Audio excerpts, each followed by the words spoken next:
इस कार्यक्रम के प्रायोजक है कृषि एवं किसान कल्याण मंत्रालय भारत सरकार। कार्यक्रम किसान वाणी सुनने वाले सारे बाण भाइयों ने विनोद मोरवाल की राम राम। भाइयों, मौसम जरूर बदल रहा है और इस बदलते मौसम में हमने अपना ज़रूर ध्यान रखना पड़ेगा, क्योंकि यदि हम देखें तो भाई अब जिस तरह मौसम बदल रहा है, दोपहर कति तपती धूप हम देखा है, और जो अपने काम हैं वो सुबह शाम हम अपने निपटा भी रहे हैं। लेकिन साथियों, ये जो बदलता मौसम है इसमें हमने अपने बाड़का का भी ध्यान रखना पड़ेगा, क्योंकि वो नुका करे भाई जाता हुआ जाडा और आता हुआ फिर जाडा, या फिर आती हुई गर्मी और जाती हुई गर्मी हमने जरूर से अदा करें। तो उस दौरान भाई खांसी जुकाम थोड़ा ये फ्लू भी चलता है, तो इसमें हमने ज़रूर ध्यान रखना चाहिए। और आज कार्यक्रम किसानवाणी में जो हम चर्चा लेकर हम बात करेंगे, आज हमारी जो चर्चा का विषय रहेगा खेती में नवोन्मेषी यानी कि जो नई उन्नत है तकनीकों का जो प्रयोग है उसके बारे में आप बात करेंगे। साथ के साथ जो आज की नसीहत में हम आज लेकर आए हैं मधुमक्खियों के लिए कृत्रिम भोजन के महत्व के बारे में, और भाई प्राकृतिक खेती भी है और अन्य कई महत्वपूर्ण बातचीत हम ज़रूर करेंगे। लेकिन कार्यक्रम की जो शुरुआत हम करते हैं आज के कृषि प्रश्न से। तो आज का जो कृषि प्रश्न है, सबसे अधिक गोवंश किस जिले में है? तो साथियों, उस जिले का नाम बताना है जड़ा भाई गोवंश है, और उसका जो उत्तर है आपको हमारे को भाई 6:50 से पहले एक आपको नंबर बता रहे हैं, एसएमएस के माध्यम से उस पर आपने हमारे को जवाब देना है। जो नंबर है 9466021336, यानी 94,660,21,336 पर केवल एसएमएस के माध्यम से आपको जवाब देना है सबसे अधिक गोवंश किस जिले में है। उस जिले का नाम आपने बताना है, हरियाणा में से भाई वो जिला बताना आपने जो गोवंश सबसे ज़्यादा है। और अब बात ज़रूर कर लेते हैं खेती में नवोन्मेषी नई उन्नत तकनीकों के प्रयोग के बारे में। साथियों देखो, जो आधुनिकता की तरफ हम जाते हैं तो भाई जो जोत तो कम होती जा रही है, यानी कि खेत जो हमारे कम होते जा रहे हैं, और जो कंक्रीट के जो खेत बंजर है वो भाई उस पर हम देखते जा रहे हैं, यानी कि भाई अब शहरीकरण गांवों का भी हो गया है। और आजकल यदि हम देखें तो भाई नए मकान बन लिए हैं और कुछ योजनाएं भी है। और भाई हम देखते हैं तो जो खेती के लिए जो भाई ज़मीन थी वो कम होती जा रही है, लेकिन जो नई तकनीक है, नई डिजिटल जो क्रांति है साथ ही, वो इसलिए है कि भाई हम कम ज़मीन पर भी ज़्यादा नुकसान ना हुआ है और ज़्यादा से ज़्यादा इसका हमने लाभ मिला है। तो साथियों, जो हम बातें कर रहे हैं उन ये जो डिजिटलाइजेशन की है, जो कृषि नई तकनीकों की बात करते हैं, और जब हम कृषि में आई नई तकनीक क्रांति के चलते इस क्षेत्र में दक्षता है, उत्पादन है और लाभप्रदता अभूतपूर्व जो स्तर तक बढ़ गई है भाई। वर्तमान दशक नवीनतम परिवर्तन के रूप में भाई डिजिटल कृषि क्रांति भी हम इसको बोल देते हैं। और भाई देखो, इसमें नई तकनीकें यदि हम देखें भाई, खेती जो पुराने स्टाइल में होया करती भाई बैला के माध्यम से, भाई ट्रैक्टर आ गए और इवन नई नई इसी मशीन आ गई है भाई, जो कई दिनों का जो काम है भाई वो घंटों में हो जाता है, और घंटों का काम भाई वो मिनटों में हो जाता है। और इसी तरह साथियों, बदलते स्वरूप के अंदर हमने भी बदलाव ज़रूर लाना चाहिए, और नवीन जो कृषि पद्धति है उनको अपना कर हमने आगे बढ़ना चाहिए, क्योंकि नवोन्मेषी कृषि पद्धतियों एक नए कृषि युग की शुरुआत कर रही है, जो कि अधिक टिकाऊ है, कुशल है और अनुकूल है, और अत्याधुनिक प्रौद्योगिकी और नवीन दृष्टिकोण का जो संयोजन एक उल्लेखनीय परिवर्तन लाता है। और कृषि के भविष्य में भाई नया आकार देने वाली जो कुछ उभरती कृषि पद्धतियाँ की अगर जो हम बात करें तो भाई इसके अंदर देखिए, जो डिजिटल खेती तकनीक है, और डिजिटल खेती के दृष्टिकोण में भाई डिजिटल उपकरणों के साथ जो कृषि प्रक्रियाओं को अनुकूलित करने के लिए उपयोग की जाने वाली इसमें प्रौद्योगिकियों और भाई जो रणनीतियों की एक विस्तृत श्रृंखला इसमें शामिल है। और डिजिटल खेती की कुछ बात अगर जो हम करें तो भाई इसमें देखो विशेषताएं भी है।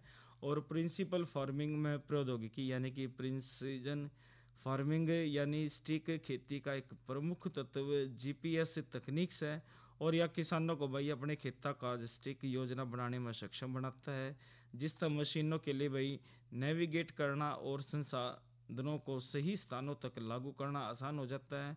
और भाई अतिरिक्त प्रौद्योगिकियाँ जिस तरह भाई क्षेत्र आधारित सेंसर के उपयोग से सफल जो स्वास्थ्य पोषक तत्व स्तर और मिट्टी की नमी के बारे में भी भाई जानकारी इसमें वास्तविक टाइम पर हमें मिल जाती है। और मौसम मौसम की जब बात करें तो मौसम स्टेशन और पर्यावरण सेंसर इंटरनेट जो ऑफ थिंग्स से जो उपकरण के उदाहरण से जो खेत की स्थितियों के बारे में संपूर्ण जानकारी इसमें प्रदान करते हैं। तो प्रिसीजन फार्मिंग और में प्रौद्योगिकियों की बात करें, इसी तरह साथियों एक ड्रोन की भी हम बात ज़रूर कर लेते हैं, क्योंकि भाई ड्रोन के भाई चर्चा में बार बार हम सुनते हैं। और कैमरे और सेंसर जिसने फसल निगरानी से लेस भाई जो ड्रोन है खेतों की उच्च रिजोल्यूशन वाली जो तस्वीर ली जाती है। किसान इन हवाई तस्वीरों के माध्यम से कीट संक्रमण, पोषक तत्वों की कमी या पानी के तनाव सहित समस्या क्षेत्रों का पता लगा सकते हैं। और ड्रोन द्वारा विशाल क्षेत्रों का त्वरित और भाई प्रभावी ढंग से सर्वेक्षण करना संभव हो गया है। और भाई देखो जो ड्रोन हमने कई बार देखते हैं भाई शादी ब्याह में भी हम ड्रोन देखते हैं भाई के छोटा सा हेलीकॉप्टर सा जो भाई उड़ता है, छोटे पंख से होते हैं। और भाई वो उसके अंदर एक मोबाइल होता है, कैमरा होता है जो भाई वो तस्वीरें खींचता है। और इसी तरह जो तकनीक जो हम जो ड्रोन की बात करें साथियों, उसमें दवाइयाँ होती है जो स्प्रे करते हैं। और चौगर्दे का भाई उसमें सेंसर ऐसे होते हैं भाई किसी भी चीज़ को नहीं छोड़ते और अच्छी तरह इसमें स्प्रे भी हो जाता है। तो ड्रोन के भी भाई कई महत्व है। जो तस्वीरें जो उच्च रिजोल्यूशन की जो तस्वीरें, उच्च गुणवत्ता वाली जो तस्वीरें भाई वो ज़रूर लेते हैं। और इसी तरह स्वचालित प्रौद्योगिकी भी हम बात कर लेते हैं, क्योंकि देखो जो प्रत्यक्ष मानव सहायता की जरूरत के बिना भाई एक जीपीएस और सेंसर तकनीक वाले स्वचालित उपकरण रोपण, कटाई और जुताई की जब हम बात करें तो भाई संचालन कर सकते हैं। और ये कृषि कार्यों में सटीकता की गारंटी देता है और साथ ही श्रम व्यय को भी भाई कम करता है।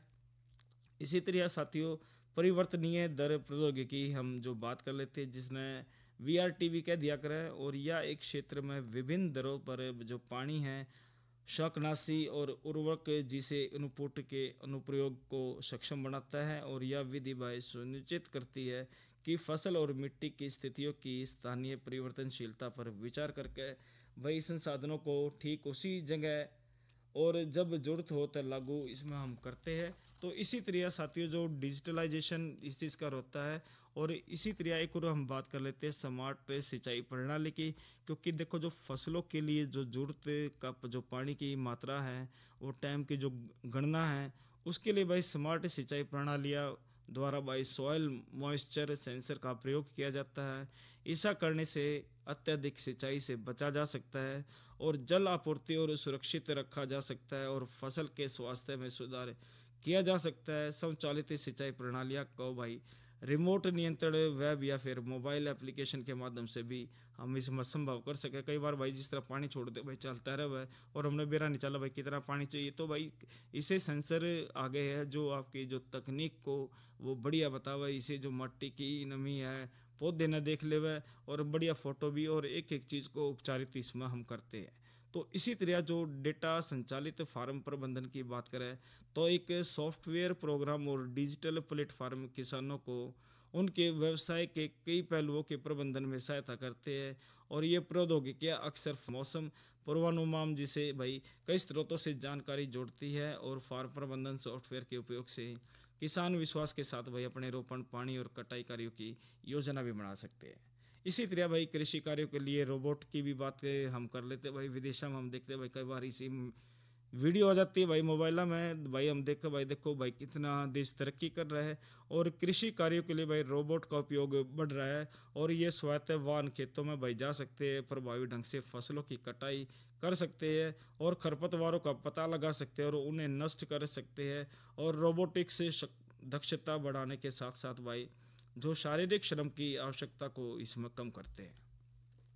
इसी तरह साथियों जो मशीन लर्निंग की बात करें तो फसल की पैदावार, बीमारी के प्रकोप और बाजार के रुझान पूर्वानुमान लगाने तक भाई मशीन लर्निंग एल्गोरिदम ऐतिहासिक और वर्तमान डेटा जिसने भाई फसल भविष्यवाणी मॉडल भी कह दिया करे दोनों की जांच करते और किसान अब सक्रिय निर्णय ले सकते हैं। और भाई इन पूर्वानुमानित विश्लेषणों के माध्यम से पूर्वानुमानित स्थितियों के जवाब में अपनी योजना को संशोधित कर सकते हैं। इसी तरह साथियों ब्लॉकचेन है, ब्लॉकचेन तकनीक की मदद से भाई आपूर्ति श्रृंखलाओं की पारदर्शिता और सुरक्षित बनाया जा सकता है। और इसी तरह जो डिजिटल ट्विन भी हम बात कर लेते हैं, और ये कि क्योंकि देखो जो भौतिक खेतों की आभासी प्रतिकृतियाँ बनाते हैं और ये किसानों को वास्तविक दुनिया में परिवर्तन लागू करने से पहले विभिन्न परिदृश्यों का अनुकरण और अनुकूल करने की जो अनुमति देता है। और डिजिटल ट्विन कौशल योजना और संसाधन प्रबंधन में योगदान करते हैं। तो साथियों देखो डिजिटलाइजेशन जरूर हो रहा है। और आज यदि हम खेती की बात करें भाई, जो हमारे जो पढ़े लिखा युवा जो भाई खेती तो दूर भागा करते भाई, क्यों मट्टी में बढ़े, तो वो दूसरे व्यवसाय को जो अपना लेते थे। लेकिन आज यदि हम देखें भाई डिजिटलाइजेशन ऐसा हो रहा है, इसी तकनीक आ गई है। हमारे जो भाई युवा है, हमारे जो बच्चे हैं, बढ़िया तकनीक सीख कर भाई खेतों को आगे बढ़ाते हैं, माँ बाप की सेवा करते हैं और भाई खेती को भाई एक बढ़िया स्थान दे दिया है। क्योंकि जब टाइम के अनुसार जब आदमी चलता है तो भाई उसमें तरक्की जरूर आती है। और नुका कर भाई टाइम के अनुसार हमने चलना चाहिए। जो आज तकनीक जो बदलाव हो रहा है, बदलाव के साथ भाई हमने भी अपने में बदलाव जरूर लाना चाहिए। और खेती भाई देखो घाटे का सौदा नहीं रही भाई, मुनाफे का रहा है। और आज इसी तकनीक का आ गई है भाई, जो टाइम ने भी बचा हुआ है, खर्चे ने भी बचा हुआ है। और भाई जो एक व्यवस्थित तरीके से भाई खेती बढ़िया करके उसके दाम भी भाई हमने मूल्य दिला देते हैं। और आजकल तो भाई देखो जो डिजिटल क्रांति की जब हम बात करते हैं तो भाई एक जो मोबाइल की बात हम जो करते हैं, आजकल इतनी एप्लीकेशन है, इतने सॉफ्टवेयर है जिस तरह भाई आप अपनी खुद डॉक्टरी कर लेते हैं इन्हें खेतों की। लेकिन साथियों देखो जो वैज्ञानिक है उनसे भी हमने सलाह लेकर बातचीत ज़रूर करनी चाहिए और नई नई तकनीक अपना कर हमने आगे बढ़ना चाहिए। तो साथियों ये तो बात हमने ज़रूर करी थी भाई, जो ये जो नई नई तकनीक है, जो प्रयोग है नवोन्मेषी यानी कि जन नई उन्नत में जो खेती में नवोन्मेषी की बातें हम करी। और अब बात ज़रूर कर लेते साथियों मौसम की, क्योंकि देखो जो मौसम जब हम बात करते भाई दिना दिन गर्मी बढ़ती जा रही है और भाई कति लू भी चल रही है। और मौसम की बात करें तो आज का अधिकतम तापमान भाई 41 और न्यूनतम की बात करें तो भाई 23 डिग्री सेल्सियस रिकॉर्ड किया गया। और आने वाले 24 घंटे की यदि हम बात करें तो भाई अधिकतम 40 और जो न्यूनतम है 25 डिग्री सेल्सियस रहने की संभावना है। यानी कि अब दिना दिन भाई गर्मी बढ़ती जाएगी। और भाई आपको भी एक ज़रूरी सलाह यह है कि साथियों कई बार निकले तो भाई सिर पर कपड़ा ज़रूर होना चाहिए, पानी की बोतल ज़रूर रखनी चाहिए और पानी पीते रहना चाहिए, क्योंकि मौसम में ज़रूर बदल रहा है। और अपने जो जो भाई काम है वो सुबह शाम में निपटा लेने चाहिए भाई, दोपहर में हमने आराम करना चाहिए। बच्चों का विशेष तौर पर ध्यान रखकर अपने डांगर डोर का भी हमने ज़रूर ध्यान रखना चाहिए। तो और इसी तरह साथियों मौसम की तो बात कर ली, अब आने जो कल के कार्यक्रम है उसकी भी जानकारी ज़रूर आपको दे देते हैं भाई। कल है रविवार और कार्यक्रम भाई थारी चिट्ठी हमारे गीत आप मेरे गिला ज़रूर सुनिए भाई। आपकी मनपसंद के सारे गीत हम ज़रूर लेकर आते जो आप चिट्ठी में ज़रूर लिखते हैं। और चिट्ठियों का तो भाई अपना एक महत्व होता है, चाहे बेशक फ़ोन चल गए, लेकिन जो चिट्ठियों का एक आनंद है, एक जो भावनाएं हैं वो ज़रूर उजागर होती है। और भाई आज जो आपकी भावना इतने बढ़िया तरीके से आप जो लिखते हैं भाई, जो पसंद करते हैं, उन हर चिट्ठी को आपकी पसंद हम ज़रूर करते हैं। तो भाई सोमवार ने जो हम कार्यक्रम किसान वाणी जो अन्नदाता हम जो लेकर आ रहे हैं, अन्नदाता में साथियों हम जो चर्चा लेकर आए हैं कृषि लागत में कमी करने के उपाय। और इसी तरह जो आज की नसीहत में हम जो सोमवार को बात करेंगे भाई बेर के बागों की देखभाल। और भाई एक जानकारी ज़रूर दोगे भाई सुरक्षित अनाज भंडारण की, क्योंकि भाई खेत खलियान भाई खाली हो लिए और भाई दो फसल तो हमारी कट ली, तो उसके भंडारण की भी व्यवस्था सही होनी चाहिए। तो ज़रूर आप कार्यक्रम सोमवार को भी ज़रूर सुनिए। और अब हम जो बात ज़रूर कर लेते साथियों आज की नसीहत की, मधुमक्खियों के लिए कृत्रिम भोजन के महत्व की। लेकिन साथियों कुछ मनोरंजन जरूर करवा देते हैं और मनोरंजन के बाद भाई जो आज का कृषि प्रश्न जो पूछा था उसकी भी चर्चा जरूर करेंगे। कई साथियों ने एमएस कर दिया और कई भाई रास्ते में भी पाओगे। नंबर भाई 9466021336 है, 9460612336। और प्रश्न हमने पूछा था भाई सबसे अधिक गोवंश किस जिले में है, उस जिले का नाम तावड़े से भाई एसएमएस कर दो और एसएमएस वाले हम जवाब भी जरूर लेंगे और आपके नाम भी बाँचेंगे और भाई आपको बधाई भी जरूर देंगे। तो अभी सुनते हैं रागनी। तो भाई बात कहां से कि एक बार हमारे उनके वजन सुनकर न कोई खड़ा होगा नू कहो बावल बेडा आ गया। और एक बात के दोबारा उन्हें एक भजन में क्या बताया भला, ये रे अपनी अपनी रे पसंद जमाना यो के सुनना चाहे से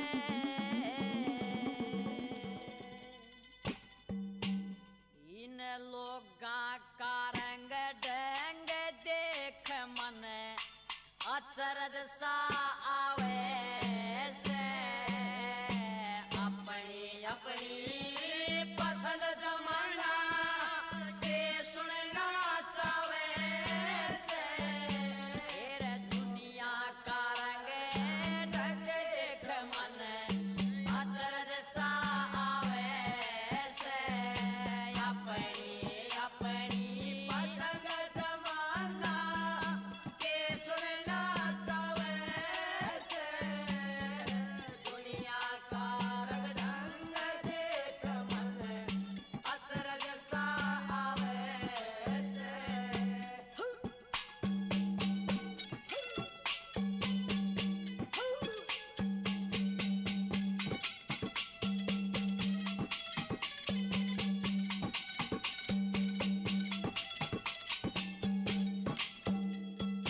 एरे कोई कहे से और कोई कहे से लक्ष्मी चंद के वो गीत पुराने गा दे और कोई कहे से बादी आली वो फिल्मी तरज सुना दे और कोई कहे से 9 2 11 17 18 गा दे कोई कहे से है नौटंकी के ये 2 1 टूक बगा दे हो कोई कहे से इन्हें कुछ ना आता कोई कहे से इन्हें कुछ ना आता यो तवर थाय मुंह बावे से दुनिया का रंग देख मन अचरज सा आवे से भाई अपनी अपनी पसंद जमाना के सुनना चाहे से दुनिया का रंग ढंग देख मन अचरज सा आवे से।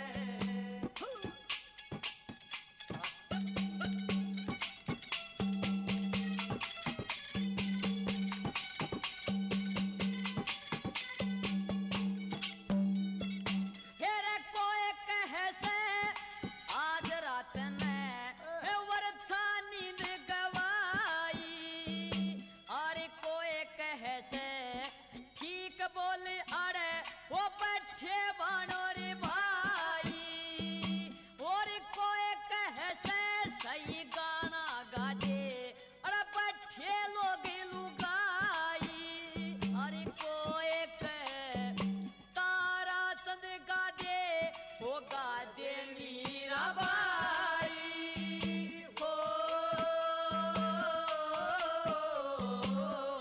कोई कहे यो रे कुछ ना गाता कोई कहे यो कुछ ना गाता ये रे झूठे तोड़ भेड़ावे से दुनिया का रंग देख मन अचरज सा आवे से अपनी अपनी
कमाई करी दे और कोई कहे से बड़े देवी का संग सरूत करी दे ये जाट में हिर संग वो गावड़िया किसे किसे का पेट भरी दे हो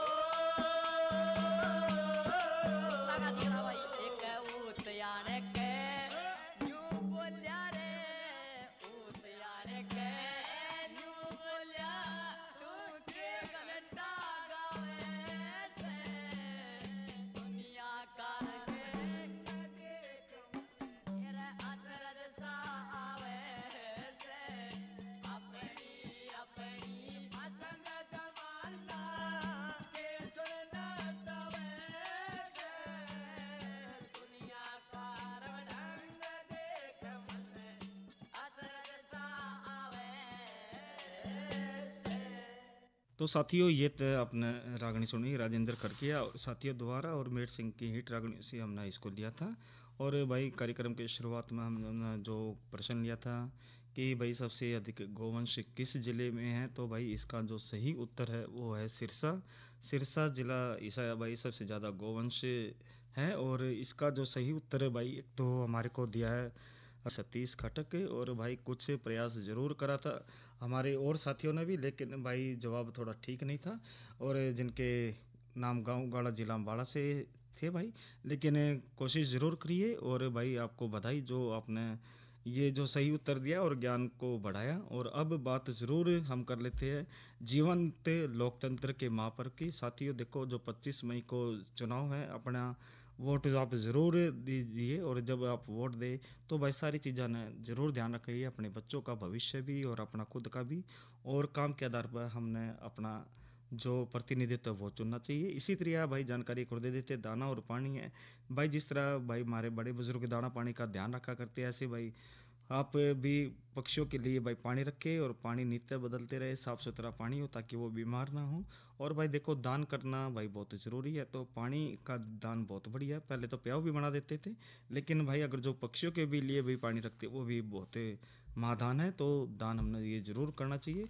और अब बात ज़रूर कर लेते हैं साथियों प्राकृतिक जो हमने मधुमक्खियों के लिए कृत्रिम भोजन की बात ज़रूर हम कर लेते, क्योंकि साथियों जो जून से लेकर सितंबर तक मधुमक्खियों के लिए भाई भोजन के अभाव का ये टाइम होता है। तो जिसने भाई थर्ड पीरियड भी हम इसको बोल देते हैं। तो भाई इसके अंदर हमने ज़रूर ध्यान रखना चाहिए कि भाई एक मधुमक्खी परिवार को कितनी चीनी की चाशनी की मात्रा की आवश्यकता होगी, वो मधुमक्खियों की संख्या पर निर्भर करता है।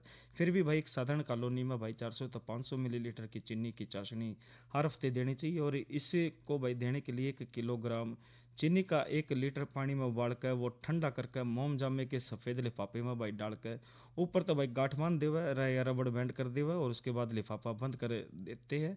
और प्रति डिब्बा जो 1 लिफाफा मधुमक्खी वंशों को दिया जाता है। और लिफाफा रखने से भाई पहले उसमें भाई पिन तो भाई 3-4 सुराख कर देवा, और मधुमक्खियाँ अपने आप इसमें रस लेकर छत्ते पर इकट्ठा कर लेती है। और चीनी की चाशनी हमेशा सायकाल में ही देनी चाहिए सामने, और दिन में देने पर दूसरी कॉलोनी की मधुमक्खियाँ छत्ते में घुसने का प्रयास करती है। तो भाई ये भी ज़रूर हमने ध्यान रखना चाहिए, तो जिस तरह भाई मधुमक्खी वंशों में कृत्रिम भोजन उसने मिलता रहे।